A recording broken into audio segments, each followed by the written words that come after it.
옵나이다. 아멘. 우리 한번 같이 하겠습니다. 너희에게 이 표적이 있느냐? 다시 한번 너희에게 이 표적이 있느냐? 성경은 창세기에서부터 계시록까지 표적으로 다 기록되어 있습니다. 창세기 1장에 보면 하나님께서 말씀으로 온 천지를 창조하시는데 정난 표적 아니에요? 무에서 유를 창조하시고, 그리고 노아의 홍수 사건이나 아브라함을 인도하실 때나 이스라엘 백성들을 애굽에서 이끌어 홍해 바다를 건널 때나 광야의 길을 걸어갈 때나 수많은 선지자들을 통해서 이런 표적 저런 표적을 수없이 우리에게 보이시고 그걸 기록하신 것이 성경이에요. 어찌 보면 성경 말씀 한 구절 한 구절이 다 표적이에요. 그런데 이 표적의 절정이 뭔 줄 아세요? 이 표적의 절정이 바로 예수 그리스도께서 이 땅에 오셨다는 거예요. 아멘이신가요? 예수님이 이 땅에 오셨다는 거, 이것이 표적의 절정이에요. 그래서 오늘 12절 말씀에 이렇게 말씀하시고 있습니다. 우리 한번 같이 읽을까요? 너희가 가서 강보에 쌓여 구유에 누워 있는 아기를 보리니 이것이 너희에게 표적이니라 하더니, 예수님이 이 땅에 오신 자체가 표적이란 말이에요. 다시 말하면 표적의 절정을 이루었으면, 또 예수님이 이 땅에 오신 그 예수를 내가 보았으면 이제 더 이상 표적을 보아야 이거 아무것도 아니에요. 왜? 표적의 절정을 내가 보았고 표적의 절정을 내가 만났는데 웬만한 표적이 우리에게 별거 되겠냐 그 말입니다. 그런데 가끔 가다가 우리는 이렇게 말을 합니다. 또 다른 표적을 끝없이 구하고 있습니다. 그럴 때마다 우리 예수님께서 마음이 얼마나 탄식하고 슬퍼하시는지 마가복음 8장 12절에 예수님이 너무 마음 아파하시는 것을 우리에게 말씀하시고 있어요. 우리 한번 같이 읽읍시다. 시작. 예수께서 마음속으로 깊이 탄식하시며 이르시되 어찌하여 이 세대가 표적을 구하느냐? 내가 진실로 너희에게 이르노니 이 세대에 표적을 주지 아니하리라 하시고 그랬습니다. 성도들이 가끔 이런 소리를 하거든요. 목사님, 이번에요 우리 딸이 대학만 들어가면 우리 남편이 교회 나온다고 했습니다. 이번에 누가 질병만 치료되면 우리가 예수를 믿는다고 했습니다. 그래요, 세상 밖에 있는 사람들은 그 소리를 얼마든지 할 수 있어요.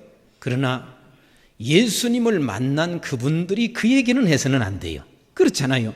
이미 표적을 보신 분들이, 표적을 만난 분들이 또다시 이렇게 말해서는 안 되거든요.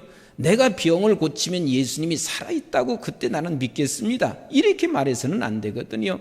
그런데 수많은 바리새인들이 이렇게 말하고 있습니다. 메시아가 이 땅에 오셨는데 그 메시아가 정말 하나님의 아들이라면 다시 또 표적을 보여주세요.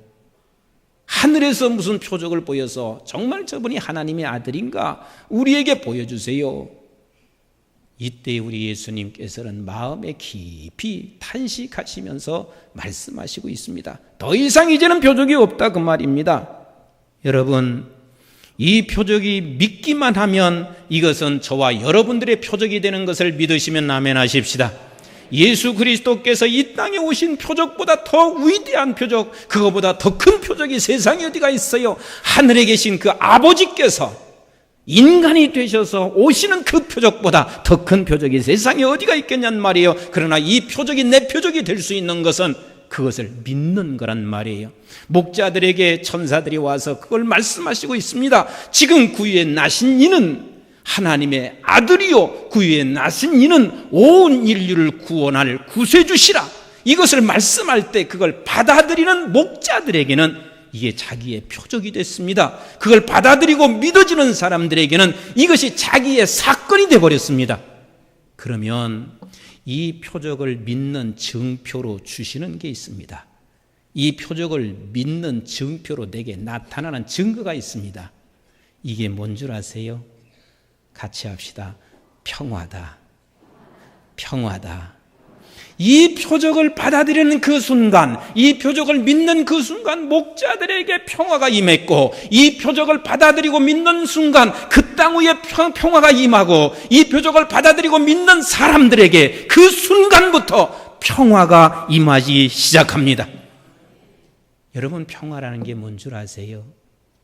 평화는 꽉 채우다는 거예요. 우리 한번 같이 하실래요?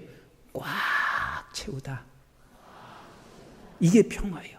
평화라는 뜻이 꽉 채우다. 무엇으로 꽉 채우는가? 무엇으로 꽉 채우는가? 예수 그리스도로 꽉 채우는 거예요. 예수님이 이 땅에 너에게 오셨다. 너에게 평화를 주러 오셨다. 너를 구원하러 오셨다. 이 말씀을 하는 그 순간 아멘! 아멘! 아멘 하면서 내가 받아들여서 내 심령 속에, 내 마음 속에, 내 가슴에 꽉 채우는 것. 이게 바로 평화라. 그 예수님이 꽉 채워지잖아요. 그러면 그렇게 평화로울 수가 없어요. 그런데 이것을 잘 알고 있는 사단은요, 이 평화를 깨트려야 되거든요. 이 평화를 깨트리기 위해서는 사단은 방법이 있습니다. 누구를 채우지 않으면 돼요? 예수를 채우지 아니하고 세상 것으로 그것을 채워넣으려고 하고 있습니다. 세상 것으로 내가 채우면 평화가 임할 줄 알고 나를 착각하게 만들고 있습니다. 그래서 사단은 속삭이고 있는 거예요. 얘야, 예수 채워서 네게 평화가 올 줄 아느냐? 지금 빚더미에 올라앉아 있는 네가 예수 채운다고 평화 올 줄 알아? 네가 지금 질병 가운데 지금 수술하고 암 걸려 있는데 예수 채운다고 네가 평화 올 줄 아냐? 병이 고쳐져야 평화가 오는 것이고, 빚이 갚아져야 평화가 오는 것이고, 대학을 들어가야 평화가 오는 것이지, 그것이 채워진다고 해서 평화가 오는 줄 아느냐? 사단이 내가 아플 때, 사단이 내가 어려울 때, 사단이 내가 또한 잘 되고 있을 때 끊임없이 옆에서 속삭이기 시작해요. 그런데 그렇게 속삭일 때마다 이렇게 하면 큰일 나요. 맞아. 그렇지. 예수 채운다고 해서 이 빚 문제가 해결되지 않고 평화가 오나? 맞아. 예수 채운다고 해도 내가 이렇게 암으로 죽어가고 있는 사람인데 무슨 평화가 임할 수 있는가? 맞아. 그렇게 할 것이 아니라 우리 이렇게 해야 되거든요. 속삭이고 있을 때마다 우리는 이렇게 해야 되거든요. 야, 내가 속을 줄 아냐? 네 계략에 내가 속을 줄 아느냐? 사단의 내 계략에 내가 속을 줄 아느냐? 아니야!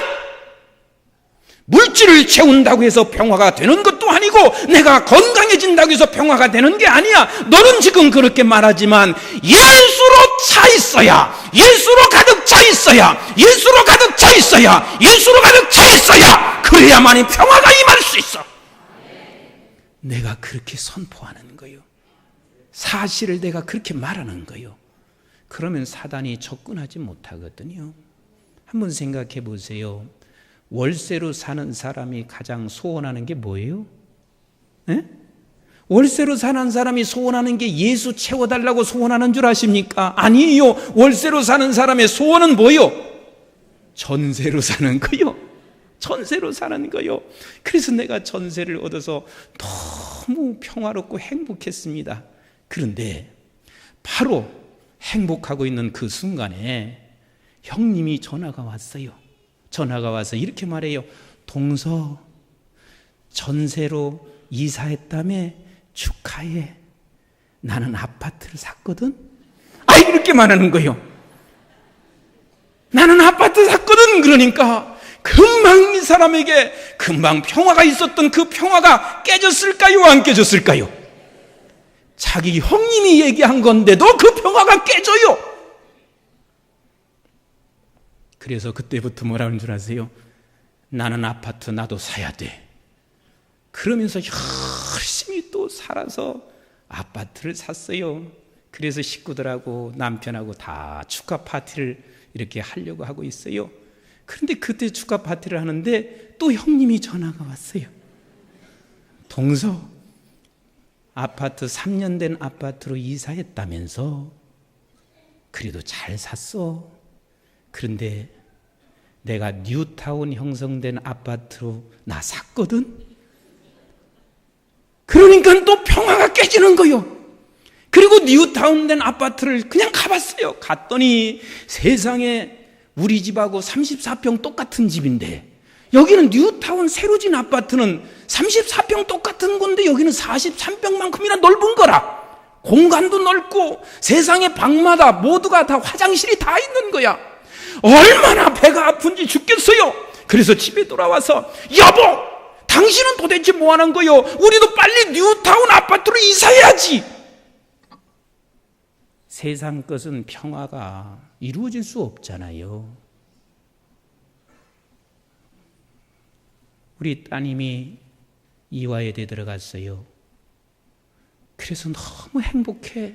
이화여대 들어가가지고, 그래서 야, 오늘 케이크 하나 놓고 우리 축하하자. 그래서 이화여대 들어간 딸과 식구들이 막 축하 파티를 하는데 전화가 왔어요. 아무개 이번에 이화여자 대학 들어갔다며? 예, 이번에 이화여자 대학 들어갔어요. 우리 딸은 서울대 들어갔거든?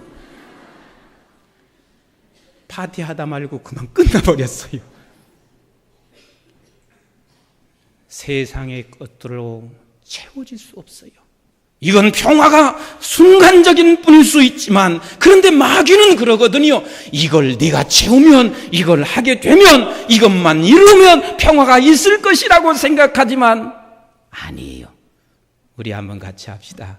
속지 말자. 속지 말자.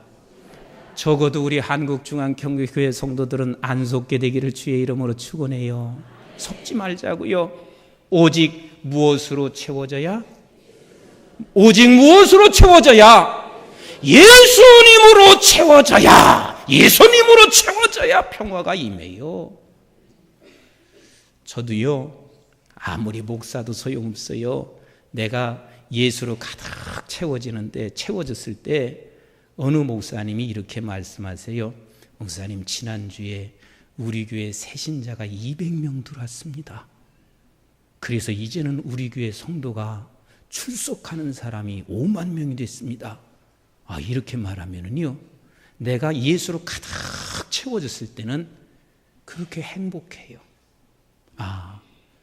저 교회를 통해서 하나님의 나라 이루는구나. 우리 교회는 그렇게 채워지지 못했지만 하나님께서 저 교회 200명이나 주셨으니 감사하구나. 너무 감사한 것을 내가 말할 수 있어요. 그런데 내가 예수로 채워지지 않잖아요. 그러면 우리 교회가 부족한 게 뭐 있어요? 이만한 성도면 얼마나 하나님이 부흥시켜줬어요. 그런데 내가 예수로 채워지지 않을 때 목사님이 그런 거예요. 우리 지난주에 200명이 등록을 했다고. 그래서 이제는 출석 성도가 5만 명이 됐다고.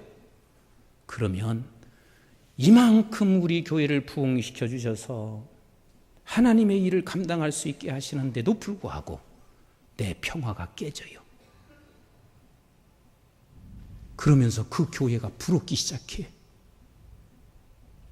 목사임에도 불구하고 내가 무엇으로 채워지지 않으면, 예수님으로 채워지지 아니하면, 교회가 아무리 부흥해도 내가 무엇으로 채워지지 아니하면, 예수님으로 채워지지 아니하면 내 평화가 깨져요. 아니면 우리 교회도 못한 교회를 보면서 내 평화가 깨지면서 그들을 무시할 수 있고 그래요. 사랑하는 성도 여러분, 오직 평화는 무엇으로 채워져야 된다? 예수님으로 채워져야 한다. 그래서 제가 어제 저녁에 설교 준비를 하는데, 설교 준비할 때니까 예수님으로 많이 채워졌을까요? 안 채워졌을까요? 많이 채워졌어요. 그래서 내 입에서 설교 준비하면서 찬송이 그냥 나오더라고요. 그 찬송이 무슨 찬송이냐면, 주는 평화 막힌 담을 모두 오셨네. 주는 평화, 우리의 평화. 같이 주는 평화, 막힌 담을 모두 하셨네. 주는 평화, 우리의 평화. 염려다 맡기라, 주가 돌보신다. 주는 평화, 우리의 평화. 염려다 맡기라, 주가 돌보시니. 주는 평화, 우리의 평화. 평화는 오직 예수님으로 채워져야 합니다. 어떻게 채운다고요? 다른 것들은 세상 것은 내 노력으로 채워나가려고 하지만 예수님으로 채우는 것은 믿음으로 채우는 거예요. 예수님으로 채우는 것은 믿음으로 먹는 거예요. 그래서 말씀을 들으면서 끊임없이 우리는 믿음으로 말미암아 채워지는 역사가 있어서 우리 모두가 다 평화의 사람들이 되시기를 주의 이름으로 축원합니다.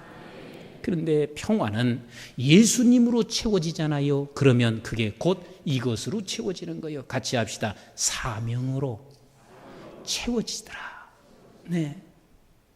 평화는 예수로 채워지는 것인데, 가득 채워지면 평화로운 것인데, 그것이 곧 사명으로 채워지더라는 거예요. 사명으로 꽉 채워집니다. 그런데 사람들은요, 사명으로 채우지 못하도록 사단이 끊임없이 속삭여요. 무엇으로? 생존으로 우리를 가득 채우려고 합니다. 우리를 사명으로 살지 않게 하고 생존으로 채우려고 해요. 그런데 우리가 꼭 기억하실 것은 생존의 영역은 내 영역이요, 하나님 영역이요. 다시 물어볼게요. 생존의 영역은 내 영역이요, 하나님의 영역이요. 진짜 그렇게 믿으시지요? 진짜 믿으시지요? 그래서 염려하지 말라고 하시는 거요. 왜? 네가 염려한다고 해서 귀한 자락이나 잘할 수가 있느냐? 한번 백합화 봐라. 백합화 그냥 꽃이 피잖아. 공중에 나는 새들 봐라. 저들이 무엇을 하고 있냐? 그냥 주잖아. 백합화의 사명만 다하면 될 뿐이야. 거기서 사명은 냄새를, 향기를 풍기는 일을 하면 되는 거야. 새는 새의 사명만 하면 되는 것이야. 생존의 영역은 누구의 영역? 하나님의 영역이에요. 왜 그런데 우리 하나님의 영역을 내가 침범해서 내가 그렇게 노력하면서 살려고 하는지 모르겠어요. 이게 사단에게 너나 할 것 없이 다 속고 있는 거야. 지금 너 이렇게 고생스럽잖아. 그러니 네가 이 생존의 문제를 해결하기 위해서 네가 애써라. 네가 이렇게 노력해라. 이렇게 살아라. 자꾸만 사단이 우리에게 속삭일 때마다 우리는 그걸 속고 있는 거요. 생존의 영역은 아버지의 영역이에요. 아멘. 우리는 뭐 하면 돼요? 사명의 영역을 우리에게 주셨습니다. 사명만 우리가 감당하면 되는 거예요. 그런데 그러면 어떤 사명을 우리가 감당해야 하는가? 어떤 사명을? 마가복음 3장 13절부터 15절 우리 한번 같이 읽어볼까요? 시작. 또 산에 오르사 자기가 원하는 자들을 부르시니 나온지라. 이에 열두를 세우셨으니 이는 자기와 함께 하시고. 그만. 우리의 사명 첫 번째가 뭔 줄 아세요? 나를 부르신 그 이유가 뭔 줄 아세요? 우리의 사명으로 채워야 할 게 뭔 줄 아세요? 첫 번째가, 따라서 합시다. 함께 하시는 것을 믿는 일. 하나님이 나와 함께 하시는 거, 우리 주님이 나와 함께 하시는 거, 이것을 믿는 일이에요. 요한복음 6장에 보면 우리 예수님께서 오병이어의 기적을 일으키잖아요. 그것을 본 사람들이 얼마나 놀랐겠어요.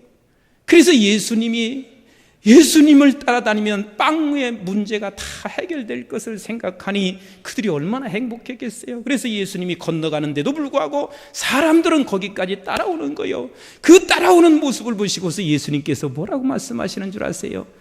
얘들아, 너희들은 썩어질 양식을 위해서 어찌 그렇게 그것만을 구하고 있는가? 예수님은 그렇게 말씀하시는데도 불구하고 이 제자들은 무엇인가 알지 못한 채 예수님 앞에 이렇게 물어보고 있습니다. 어떻게 하는 것이 하나님의 일을 하는 것입니까? 하고 물어보는 거예요. 어떻게 하는 것이 이런 기적을 일으킬 수 있습니까? 하고 물어보는 거예요. 그때 예수님께서 요한복음 6장 29절에 하시는 말씀이 이렇게 말씀하시고 있습니다. 하나님께서 보내신 이를 믿는 것이 하나님의 일이니라. 다시 말하면 우리가 지금 주님이 나와 함께 하시는 것을 믿는 것이 하나님의 일이니라. 주님은 우리를 부르실 때 나와 함께 하고 싶어서 부르셨어요. 나와 함께 하고 싶어서 오늘 성가대 찬양에서 주님 나를 붙잡고 인도해 주세요, 이 찬양을 했어요. 왜? 나는 약하고 피곤하거든요.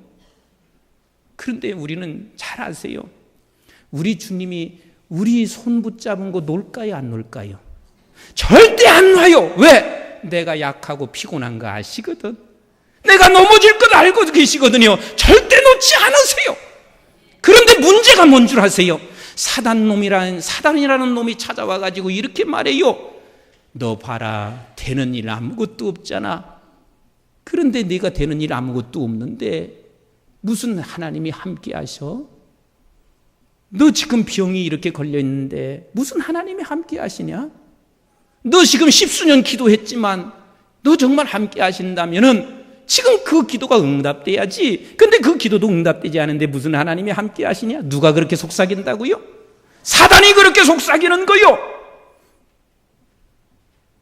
너가 지금 이렇게 되고 있는 것은 네가 죄인이기 때문에 이런 거야. 속삭이기 시작해요.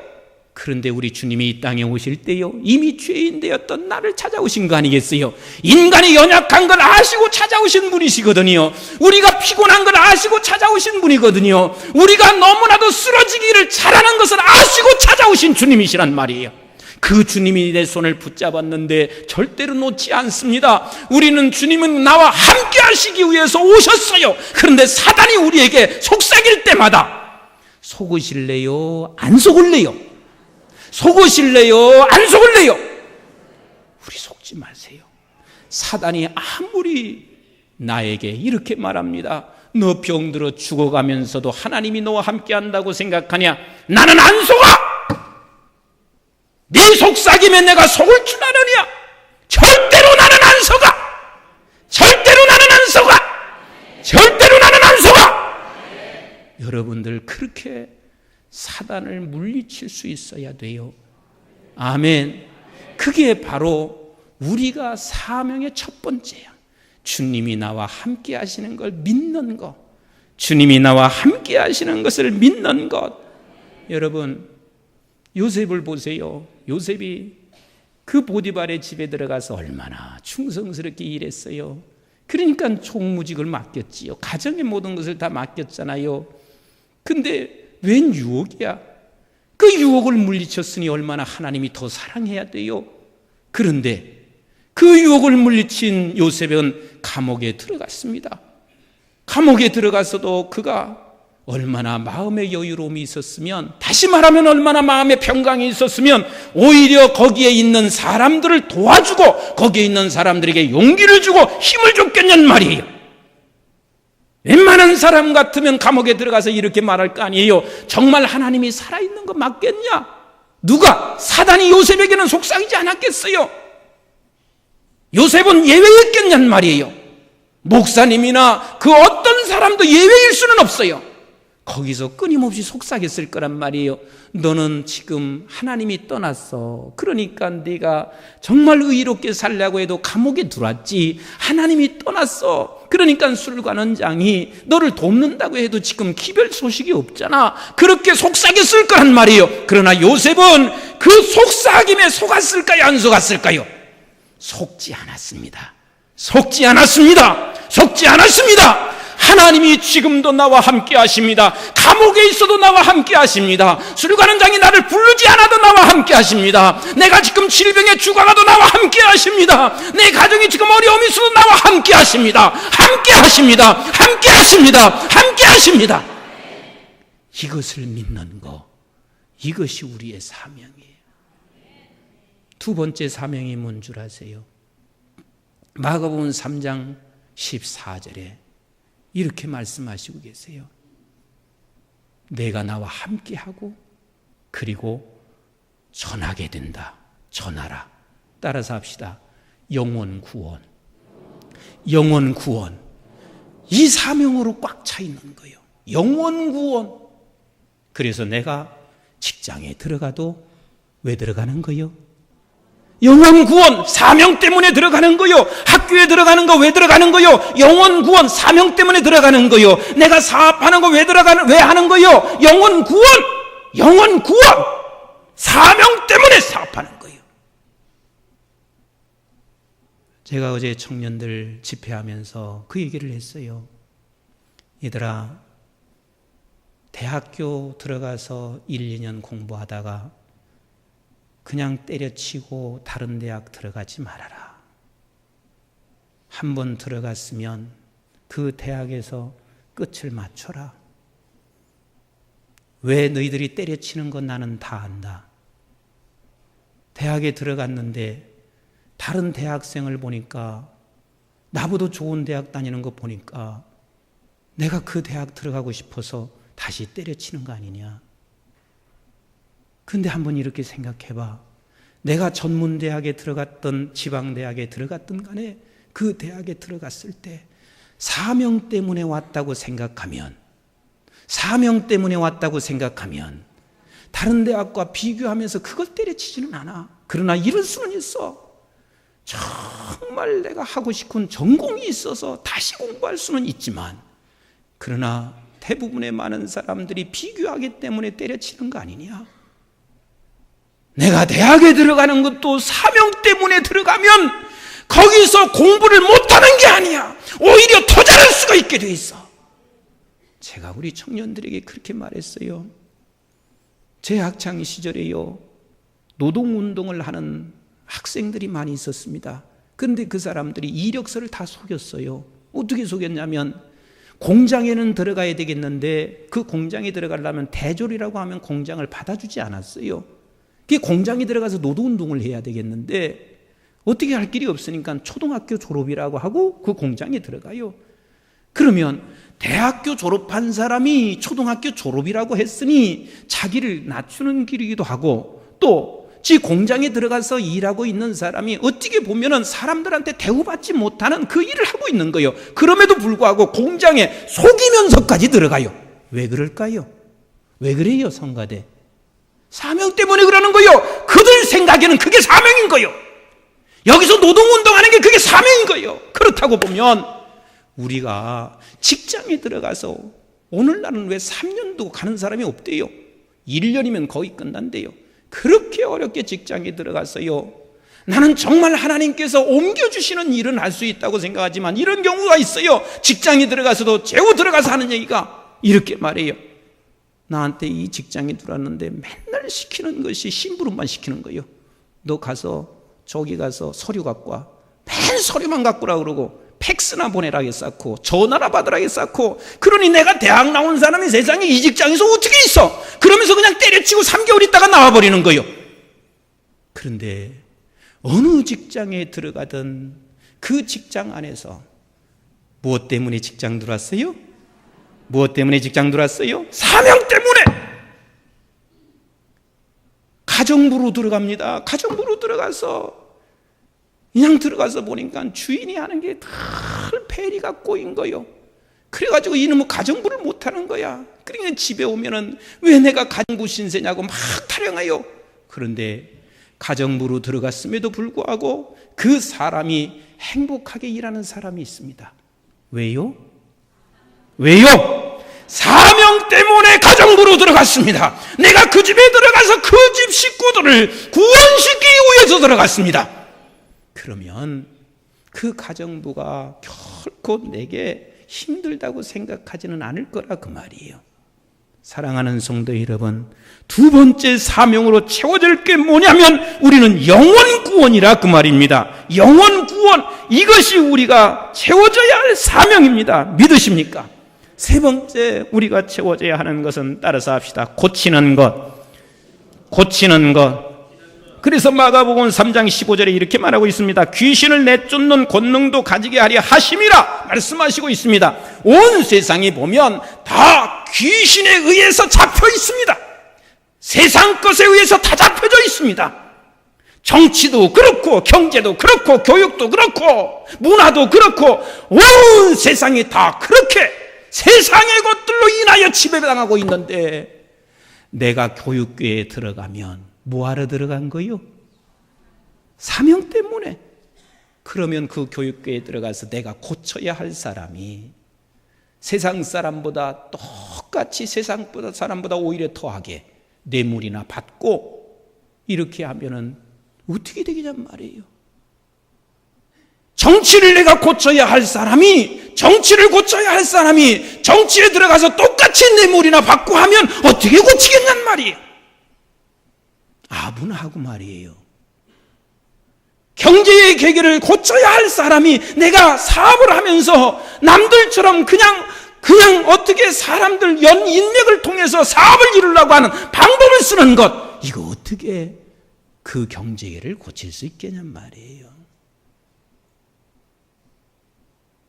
나는 어저께 금요일 날 그 장로님이 그 말씀하실 때 참 마음이 와닿습니다. 이 장로님 그러신대잖아요. 사업체 하나 이름 하나 짓는 것도 다 영혼 구원 사명감 가지고 이름을 짓는다고 그랬잖아요. 그런데 세상에 그 대기업에서 자기는 한 번도 아부한 적도 없고 그 대기업을 찾아가서 어떻게 한 적도 없는데 그 대기업에서 오히려 찾아와 가지고 자기의 모든 제품을 다 가지고 가니까 사람들이 그런 데잖아요. 당신은 모 그룹의 그 가족 식구 아니냐고 사람들이 다 그렇게 한대잖아요. 얼마나 그렇게 하나님이 역사하시면, 여러분, 사명으로 채워지면, 나는 이 땅을 고쳐야 되겠다고 하는 사명으로 채워지면, 우리 하나님께서 생존의 문제는 내가 새끼 먹을 수도 있고 아니면 수천억을 주실 수도 있고 아니면 수조를 주실 수도 있어요. 그건 아버지의 몫이니까 우리는 예수로 채우게 되기를 주의 이름으로 축원합니다. 사명으로 채우게 되기를 주의 이름으로 축원합니다. 그래서 직장이나 가정이나 그리고 우리가 사업을 하든 무조건 사명 때문에 가정도 직장도 사업도 해나가시는 여러분들이 되시기를 주님의 이름으로 축원합니다. 우리 한번 따라서 합시다. 예수로 채우자. 예수로 채우자. 사명으로 채우자. 그때 우리에게 하늘에서 오는 평화로 가득 채워질 줄로 믿습니다. 기도하겠습니다.